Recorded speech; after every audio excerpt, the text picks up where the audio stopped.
já são os novos colaboradores, né? Já estavam colaborando com o PAN Lagoas do Sul, sem estar aí, a gente conectado, né, com e-mails, telefones e com toda essa informação relevante que vocês três trazem, me deixou muito feliz, mais curiosa e com algumas ideias, assim, né, de ver quais são as estratégias que a gente pode elaborar juntos aí, daqui para frente, como que para fortalecer as ações, para quem sabe incluir novas espécies, criar novas ações ou trabalhar nessa costura de ações, costura de atores, né?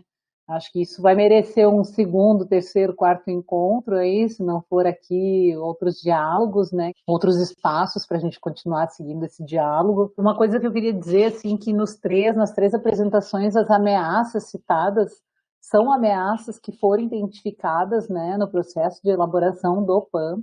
Então, todas essas ameaças, de alguma forma ou de outra, são um pano de fundo das ações, né, do PAN Lagoas do Sul.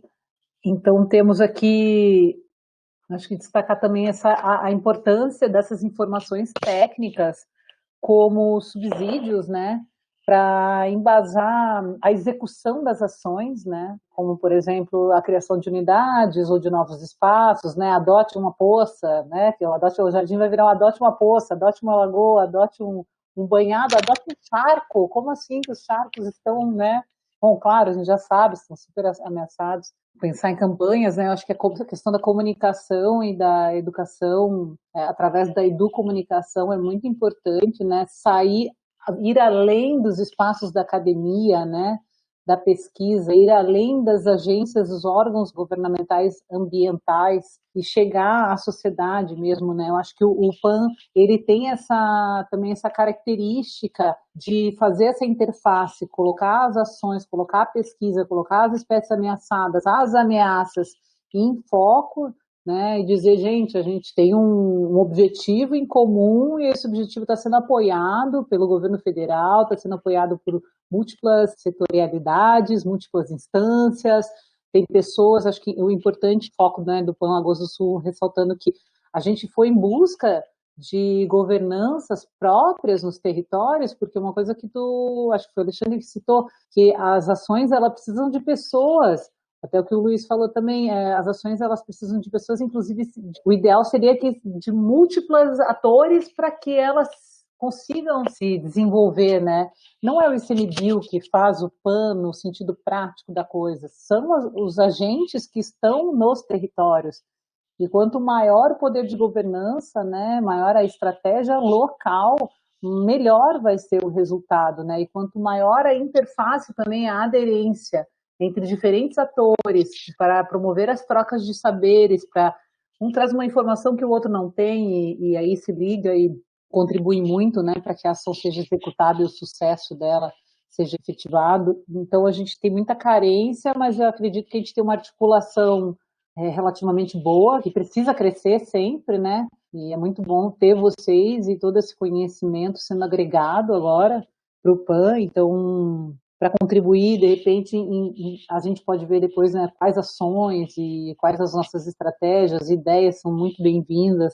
E a água fica como é emblemático, né? A água é o cerne, né, de toda a questão. Então, acho que não é à toa que esse PAN é Lagoas do Sul, tem a água no seu núcleo, né? Porque ela tem a água como a fonte de todas essas espécies ameaçadas, com elo de ligação entre as espécies ameaçadas e elo de ligação com povos, comunidades e sociedades que estão vivendo nesse território. Vamos conversar mais um pouquinho. Água é vida, isso aí, Rosana. Isso, se os participantes quiserem perguntar, fiquem à vontade para escrever ali para o bate-papo ou para ativar seus microfones.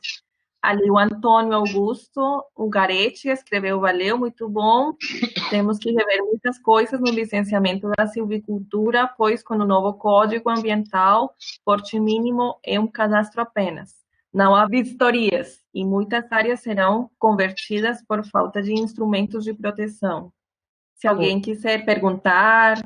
É o Giovanni que está falando, estão ouvindo? Sim, Giovanni. É que tu falou em educação ambiental e aí eu tô fazendo uma maquete gigante lá do Pontal da Barra e da Barra Falsa Olha aqui, ó, para trabalhar com os jovens, ó.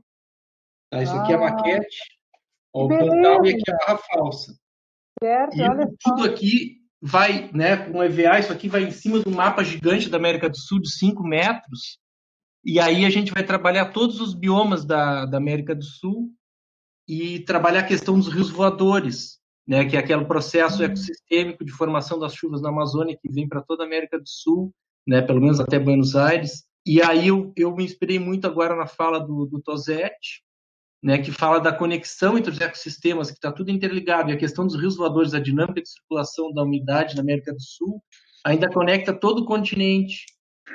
Então, como é importante ter noção desses processos ecossistêmicos e da dependência interligada uns dos outros, para não ter aquele argumento, você vou conservar só a floresta, só o rio, só o charco temporário, não, tem que conservar os processos como um todo. Isso. Boa, Sim? Giovanni, muito Foi bem. bom ter visto o Tosetti, conhecer a Maia, ver o Lanês ali, o tio Gleison. Legal. Depois quero ver tua maquete aí. Manda umas fotos aí pra Vou gente mandar ver. umas fotos. Eu tenho umas fotos prontas aqui, inclusive. Vai ser apresentado aonde, Giovanni? Isso aqui é do meu projeto de extensão na universidade. E aí, agora, eu estou fazendo em casa, né? A minha mãe é artista e está aqui comigo. Ela ensaia comigo a dinâmica dos rios voadores. A gente faz como se a gente fosse uma árvore respirando e mandando umidade para a atmosfera, né? Fazendo aquela questão daquelas moléculas que as folhas das árvores emitem, que faz ter a condensação, gera bomba biótica, que é um rebaixamento da pressão, que puxa a umidade do oceano, forma as nuvens da Amazônia, chove lá, bate nos Andes e vem chover aqui no sul. Então a gente faz um ensaio dessa dinâmica e essas maquetes das áreas, né? Nesse momento eu estou fazendo uma maquete aqui da reserva de Una, da Rebio de Una também, com árvorezinhas onde a gente põe as espécies endêmicas de lá, tipo o Heliocytalopes psicopompos e outras. E aí a gente tem maquetes de Mamirauá, da Amazônia.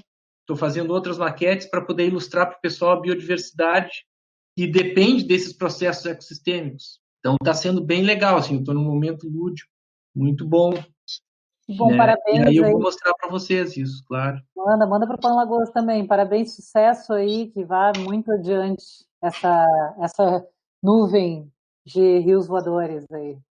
Com Essa certeza. Legal. pulverização sua é importante. E importante também mencionar que o muchacho aí, existe uma espécie Australebias nashgali, que é em homenagem a esse cidadão aí. Pois é. Então, ele também deu sua contribuição para os estudos rivulídeos aqui no nosso Pampa aí, e essa espécie foi nomeada em homenagem a ele. Que legal! Pois é, gente, é isso aí. E eu queria muito manter contato com o Tosetti. Quando eu estava lá na FURG, no pós-doc, a gente conversava muito. Agora o Tosetti trabalhando com essa questão dos ecossistemas. Isso eu preciso desses dados de artigos, viu, Alexandre, para botar como referencial teórico do nosso projeto e mostrar a importância desses processos nos ecossistemas, né? Eu vou botar meu e-mail aqui já no chat, aí a gente vai conversar. Tem uma pergunta lá da Rosângela para o Esteban, eu acho. Né? Luiz, estão realizando denúncias quando encontradas situações de licença ambientais para a implantação de empreendimentos em charcos banhados citados por ti? Olha, geralmente quando realizam essas denúncias, na verdade, existem canais certos para realizar essas denúncias, né? Só que muitas vezes o pessoal acha mais fácil, tenta fazer a denúncia pelo canal mais certo e não consegue e acaba recorrendo à nossa página do Facebook. A maioria esmagadora das denúncias é para loteamento imobiliário, assim. Até porque é mais fácil de observar, eu acho também, né? Porque geralmente são áreas que são urbanizadas, onde tem bastante gente, e muitas vezes também são pessoas que sabem da existência daquele animal naquele charco. Porque diferentemente das aves, por exemplo, do Gleison, tu enxerga elas, né? Tu tá olhando elas cantam, elas gritam. Os peixes anuais não. Eles estão num banhado, onde o senso comum é que aquilo ali é um ambiente sujo, que só serve para juntar mosquito. Então, é uma joia que está escondida, né? Tu tem que garimpar ela para te enxergar. Não é que nem as aves que saem voando aos teus olhos. Então, muitas vezes, quem faz essas denúncias são os aquaristas. Então, por isso que eu também o pessoal às vezes fala, os aquaristas são a pior raça que existe. Pô, mas eles também ajudam. Com certeza tem alguns ruins, assim como tem alguns pesquisadores ruins. Então, eu acho que sabe, muitas vezes eles auxiliam também. E, por vezes, eu acho que eles nos procuram para fazer essas denúncias justamente porque sabem que a gente não é um órgão fiscalizador, né? A minha intenção não é penalizar ninguém. A minha intenção é comunicar aí, olha, nós vamos perder a população do Austrorébia tal porque tá virando loteamento lá na região de Pelotas. Bom, vamos mobilizar. Daí, geralmente, como a gente já conhece também o pessoal da fiscalização, auxilia nesse processo. Para a silvicultura, principalmente quando deu aquela onda, né, de empreendimento de silvicultura aqui, principalmente no Pampa, tinha um trabalho bem rigoroso, assim, geralmente. Então, tinha um respeito às áreas de APP, tinha todo o mapeamento, o próprio zoneamento da silvicultura, ele foi um marco para a conservação de peixe anual, porque a partir dele começou a se cobrar nos termos de referência que fossem realizados o levantamento e o mapeamento de áreas potenciais para peixes anuais. Eu acho que nisso aí, com certeza, o Gleison, o Rafael Dias, que na época participaram do zoneamento, colaboraram. A partir daí, começaram a pedir peixe anual. E a partir daí, começou a se achar peixe anual. Muitas das espécies que a gente encontrou fazendo trabalhos de consultoria. Muitas espécies que, ou novas para a ciência, ou espécies que eram conhecidas só do Uruguai, ou conhecidas só da Argentina. Então, esse trabalho do licenciamento ambiental, ele também tem uma importância muito grande. E, na época, existia um rigor até porque era uma atividade muito visada, né? Imagina, tu transformar um ecossistema que é campo, alterar totalmente aquela matriz de paisagem. Então, ele era um ambiente bastante visado e existia um rigor para a instalação do empreendimento e um cuidado com os peixes anuais. Hoje, eu não sei em que pé anda essa situação. Talvez essa questão paisagística seja uma boa chamada, né, para um olhar mais minucioso da população em geral, assim, digo, olhar mais minucioso para o que está dentro dessa paisagem, né? O que está dentro de um charco, o que compõe esse ambiente. Eles são ecossistemas negligenciados, né? Eu acho que tanto o Gleison quanto o Tosetti ali, muitas vezes até quando a gente vai visitar propriedades, a gente conversa com o proprietário, eu posso acessar aquela área lá, o que tu quer naquilo ali? Aquilo ali só tem sapo, mosquito, vai pegar o mosquito da dengue, sabe? Não, isso aí eu já vou drenar porque isso aí eu vou, sabe? Geralmente é assim, ou ele mantém por uma questão de auxiliar um pouco na dessedentação do gado. Praticamente por isso. É muito difícil, assim, a pessoa dar um valor. E muitas vezes a gente consegue sensibilizar, né? Mostra, olha aqui, olha todos os organismos que vivem aqui. Daí alguns acabam se sensibilizando, mas de maneira geral aquilo ali não tem importância nenhuma, né? Então eu acho que muito do trabalho também é chamar atenção para esses ecossistemas, né? Daí a gente pode aproveitar essas espécies carismáticas, mais bonitas, mais chamativas, que o peixe anual de repente não funciona tão bem, mas tu mostra uma ave que vive lá também, um anfíbio, e traz essa coisa do peixe anual, meio enigmática também, pode auxiliar na conservação. Então, por isso que eu acho que o importante e o legal do PAN é não ser só um grupo. Por isso que o PAN territorial eu acho tão interessante. Que daí tu pode conversar com vários atores, com pesquisadores de diferentes áreas, com diferentes taxons, pelo bem da conservação. Tu contém um poder de mobilização maior. Eu trabalho com o peixinho anual. Não, vamos pensar nisso aí, que o Giovanni falou, vamos pensar nos processos. Vamos pensar em nível ecossistêmico, colocar a sociedade. A gente não vai conseguir fazer conservação sem colocar a sociedade, o setor produtivo e todos os atores juntos, né? Não, a gente não consegue ser isolado. Eu tenho a tendência a acreditar já que ainda tem poucos estudos sobre os PANs, tá? Mas eu tenho a tendência a acreditar mesmo nisso, que o sucesso, talvez haja um sucesso maior ao longo do tempo, né? Não sei quanto tempo, mas de PANs mais territoriais, assim. E, inclusive, também de relações interpans que a gente tinha colocado, né? Para fortalecer ambos. A gente tem uma pergunta aqui que a Luciana quer fazer. Acho que dá para fazer no microfone, né, gente? Ela já está com o microfone ligado. Pode fazer, por favor, Luciana. Oi, boa tarde, pessoal. Já passou a manhã. Não, é o seguinte, eu trabalho há bastante tempo com o litoral, né, na FEPAM, e um dos problemas que a gente está enfrentando ainda, é a questão do esgotamento sanitário lá no litoral norte do estado.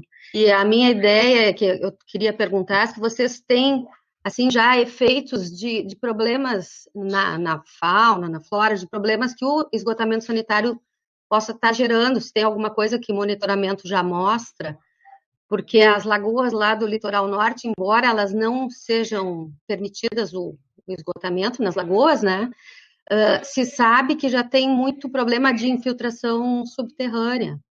Então, se isso já aparece, especialmente nos anfíbios, nos répteis, mais ou menos nessa linha de esgotamento sanitário, o que vocês têm a me dizer? Eu tô Zete, que está falando. Especificamente na região do PAN, eu não estou desenvolvendo nenhum trabalho, né, nessa linha. Mas, junto com um parceiro, um pesquisador, a gente está estudando uma doença que tem dizimado aí anfíbios no mundo inteiro, que é a quitridiomicosa. É um fungo que ataca a pele primeiro e depois acaba causando vários problemas e muitos anfíbios acabam morrendo. E a gente está estudando alguns açudes em Santa Catarina, e nesses açudes, quando existe esgoto, aumenta a incidência desse quitrídeo, né? Então, a gente está vendo que mesmo os anfíbios que suportam ali o açude com esgoto, no caso não é esgoto doméstico humano, é de criação de porco, mas o sistema deve ser muito parecido, né? Isso está afetando ao microbioma, que é um conjunto de bactérias que ficam na pele do animal, assim como a gente tem também no nosso trato digestivo, por exemplo. Então, o esgoto ele causa um desequilíbrio nessas bactérias e dá mais possibilidade para o fungo se desenvolver e ser mais agressivo com os anfíbios, né? Então, além de ter um impacto direto, provavelmente, né, pela própria poluição, ele também favorece algumas doenças graves, pelo menos nos modelos que a gente está estudando em Santa Catarina. Se o Luiz, de repente, quiser compartilhar ali as respostas que está dando para o Antônio. Sim, do Antônio, referente à silvicultura ali, né? Que ele chama atenção para a questão do respeito, 150 metros de distanciamento exigidos pela FEPAM, e etc. Sem dúvida, esse é o que deveria ser respeitado em todos os empreendimentos. Se assim for respeitado, principalmente para o grupo que eu estou trabalhando, tá? Isso não pode ser uma maneira geral. Mas, geralmente, para peixe anual, a gente tem visto que é possível, muitas vezes, tu garantir a instalação do empreendimento com a Assembleia de Peixes Anuais. Tem que garantir que, por exemplo, com a silvicultura não vai ter um sombreamento, que não vai ter um rebaixamento do lençol freático, ou, muitas vezes, essas águas, esses charcos temporários, eles são uns pirizinhos, assim, como se fosse um pires cheio d'água. Esse pires perde água muito fácil. E quando tu perfura esse pires, ou aquela água vai para o fundo, ou ela fica mais fácil de evaporar. Então, tem que ter vários cuidados, mas geralmente, qual é o principal e que não é feito? É tu fazer um bom mapeamento antes da instalação do empreendimento. Realiza um bom mapeamento antes, tu já vais evitar áreas que são importantes, faz um estudo integrado com vários grupos. Por exemplo, na Planície Costeira, tu tem o tucutuco, tu vai ter o leolemos, tu vai ter os peixes anuais, tu consegue já ali direcionar o teu trabalho. Então, o que não pode acontecer, é que muitas vezes acontece quando da instalação de qualquer empreendimento, é o engenheiro sentado no computador, definir, as torres vão ficar aqui, as estradas ficarão aqui, e depois tu correr atrás para tentar dimensionar e aliar conservação com a instalação de empreendimento. Que aí é que surge o conflito. Daí o engenheiro quer matar o biólogo quer enforcar o engenheiro, e assim, por isso que dá o problema. Se esse trabalho fosse bem feito antes, tivesse um mapeamento sério antes, né, um trabalho colaborativo, de um ajudando o outro, com certeza, assim, tu evitaria 90% dos imbróglios para o licenciamento e facilitaria o lado dos dois. Luiz, seria interessante comentar um pouco sobre a relocação, a translocação de substrato com novos, porque o que eu tenho visto nos processos de licenciamento, e não são muitos que eu acompanho, mas tenho visto em geral que logo se inverte a hierarquia da mitigação, né? Logo se parte para a última instância, que seria relocar, em vez de pensar antes em evitar impactos sobre essas áreas. Porque se parte do princípio que é uma panaceia que vai funcionar para todos os males, né? A relocação do substrato, e aí eu não preciso cuidar em evitar o impacto sobre as áreas. Se puder falar um pouquinho sobre isso?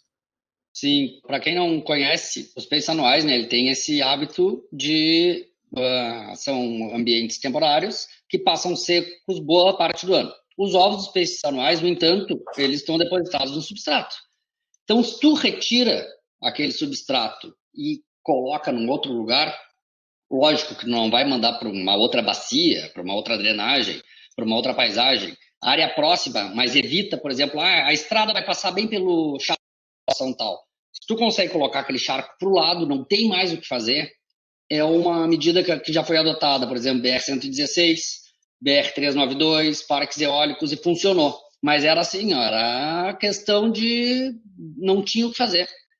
Então foram adotadas essas medidas. A gente até trabalhou, coordenou esses trabalhos, realizou os trabalhos, e nós tínhamos até interesse em fazer um artigo, publicar um artigo sobre isso aí, mostrando que era uma técnica viável. E a gente, até hoje, Gleison, não se animou nisso, justamente porque aconteceu isso aí que tu falou. Agora, então, não tem problema, podemos destruir tudo, bota o banhado para o lado, como se fosse uma panaceia. E daí a gente sabe que começam a ocorrer vários problemas. O substrato tem que estar numa umidade tal, tu tem que conseguir trabalhar com ele, como é que tu vai transportar, tem que ter também, não pode ser um dia muito seco, que tu pode, de repente, perder todos os ovos. E eu acho que vai ao encontro do que eu estava falando antes, né? Se tivesse esse trabalho antes de um bom planejamento, antes de pedir o licenciamento, antes de querer implantar logo o licenciamento, tu já não ia ter esses problemas. E realmente reforçar que essa questão de realocação de substrato, ela é uma última instância, assim, que tu vai recorrer para tentar, e também não é garantia, né? Qual a garantia que eu tenho que realmente funcione? Eu não consigo controlar todas as variáveis. Então, isso muitas vezes, e até às vezes o órgão, o licenciador, às vezes ele também, né? Mas se isso funciona, por que a gente não pode colocar em prática? E a gente fica relutante. É válido, para alguns casos é muito importante. Por exemplo, a gente já trabalhou com isso aí, o gasoduto da Petrobras. É área de domínio público aquilo ali. É uma questão assim, vai passar por ali, não tem o que fazer. Daí tu pensa numa estratégia dessas. Na rodovia, por exemplo, na 392, era uma área, o licenciamento ocorreu há 30 anos atrás. Então, não tinha mais como bater pé e não vamos mudar o traçado da rodovia, agora a rodovia vai fazer uma volta no charco. Era impossível. Então, foi adotado esse procedimento. Já na BR-116, nós conversamos com os engenheiros da obra, com todo mundo, e foi possível uma pequena mudança, não no traçado, mas haveria um canteiro central entre as duas vias duplicadas, já prevendo uma triplicação futura. E naquela área se suprimiu aquele canteiro central e evitou de suprimir o charco de uma espécie ameaçada lá de Pelotas, que ocorre em 2 pontos, sendo um já está totalmente descaracterizado, então ela tem uma população boa apenas nesse charco. Então se garantiu, não vamos mexer nesse charco e vamos fazer uma pequena alteração no empreendimento. Então eu sempre apoio muito mais uma pequena alteração no empreendimento, uma conversa. Com certeza, se tu pegar bons engenheiros, bons ecólogos, bons biólogos, tu vai conseguir ter uma solução, né? Na maioria dos casos. Então, eu sempre parto desse pressuposto. Na ocasião de tu não conseguir fazer isso, daí sim pode ter uma medida extrema. Mas eu acho que é muito bem colocado por ti. Isso é uma medida extrema, não pode ser considerado como uma panaceia. Agradecemos aos palestrantes, a Maia pela articulação e pela mediação. Também agradecer ao Leonardo, que idealizou o SIG, a Joana, também, que articulou e que ajudou a juntar as pessoas. Em nome do Círculo de Referência, agradecemos a todas e todos pela participação e cada uma das suas falas nos deixam como ensinamentos que a articulação e a união das diferentes áreas, o trabalho multidisciplinar, interdisciplinar é importante, que é importante também a inclusão das pessoas nessa gestão da conservação. E achei muito interessante o que o Luiz falava, que nas propriedades privadas, onde se está produzindo alimento, não sei se seja de forma agroecológica ou não, mas de qualquer forma ali se tem mais espécies, né? Então, achei muito interessante esse aspecto que nos conecta diretamente com essa produção de alimentos e com a agroecologia e com o atuar de todos nós e da sociedade como um todo. Então, agradeço. Se alguém mais quiser manifestar, se vocês quiserem falar.